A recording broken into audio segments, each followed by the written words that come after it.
Good morning, students.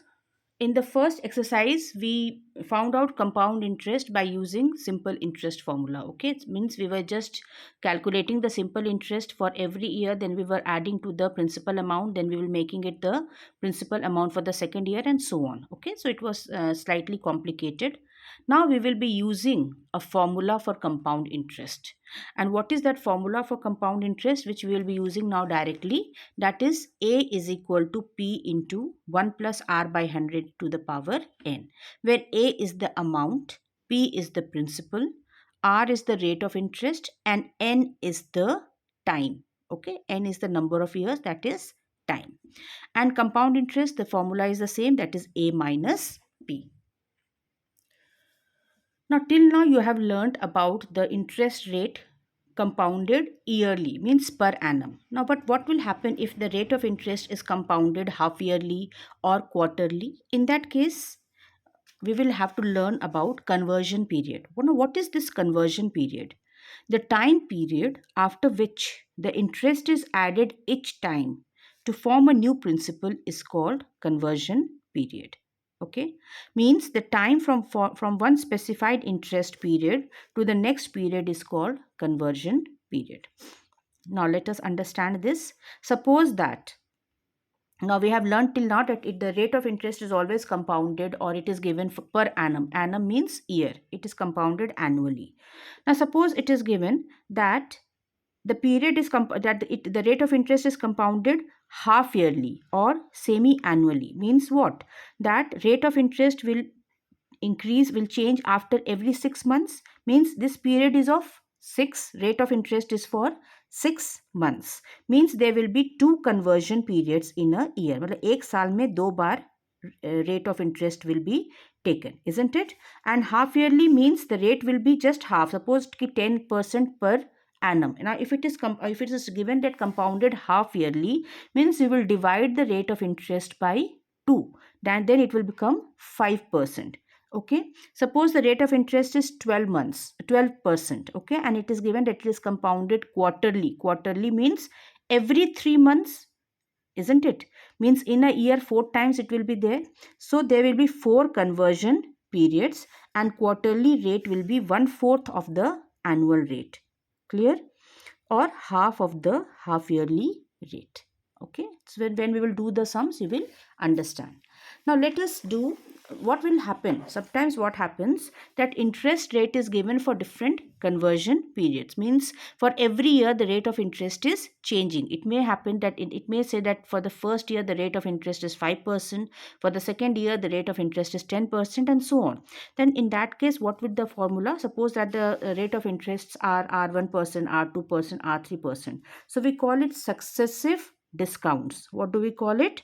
We call it successive discounts. Okay, now in that case what we will use the formula A equals to P into one. Generally we used to do 1 plus R by 100 to the power n, means time.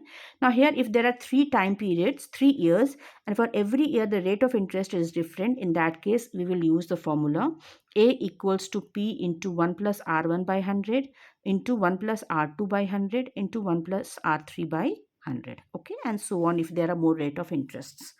And compound interest, the formula will remain the same, that is A minus P. Okay.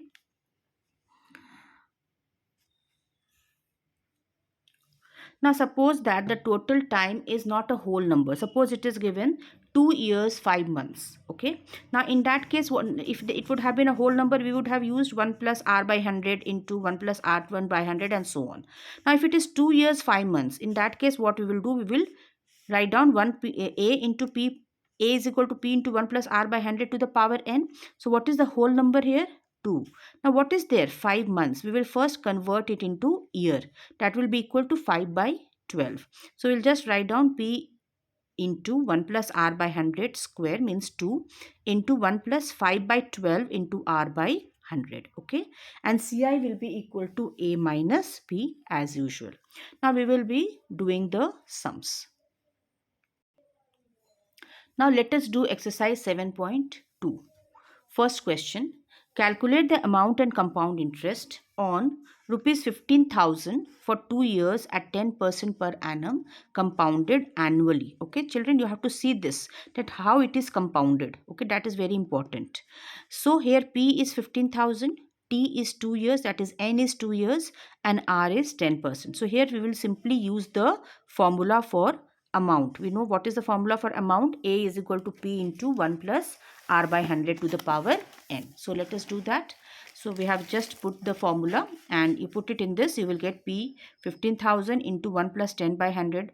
N is 2 years, isn't it? So 15,000 into 1 plus 1 by 10, this 0 0 will get cancelled. So it will become 15,000 into 11 by 10 into 10. When you will solve, you will get it as 18,150. So this is the amount, isn't it? Now what will be the compound interest? That we know, that A minus P. Now what is P? P is 15,000. So when you will solve, you will get it as 3,150. Now let us do question number, second part of the same question. Now see here, it is rupees 1,56,250 for 1.5 years at 8% per annum compounded half yearly. Okay, so here it is half yearly. So conversion period will be 2, means एक साल में, half yearly means 6 months. तो एक साल में 2 times, isn't it? So what we will do, we will divide this rate of interest by 2. So 8 by 2, that is 4%. And 1.5 years, मतलब कि अगर इसको हम 6 months में multiply करेंगे, अगर इसको बांटेंगे तो how many times? 1.5 years means it will be how many times? It will be 3 times, isn't it? Just the double. Whenever there is half yearly, you just double the time and just divide the rate of interest. That is the main thing which you have to take care of. So A equals to P into 1 plus R by 100 to the power N. So A equals to P is 1,56,250 into 1 plus, what will be R? That was 8%. So now we have divided, so it becomes 4 by 100. And it will, conversion period means the time was 1.5 years. So we'll just double it, it will become 3, isn't it? 3 half yearly means 3 6 months. So when you will solve, you will get it as 1,75,760. So amount is 1,75,760. So compound interest will be A minus P, that is 19,510. Now let us do the third part of the same question. See children, all the questions are different. 1 lakh for 9 months at 4% per annum compounded quarterly. Quarterly means in a year 4 times, isn't it? So we will divide the rate of interest by 4, and what we will do? It is 9 months. So first what we will do, we will just first we will convert it into year, and then 9 months means 3 quarter, isn't it? So what you will do, you'll just see 9 months means what? 9 by 12 year, and then we multiply by 4. So this is equal to 3 quarters. Okay, so n equals to 3. Just put the value, you will get the answer as 103030 means 1,03,030.10. Compound interest will be rupees 3,030.10. For today, this much only children. Thank you.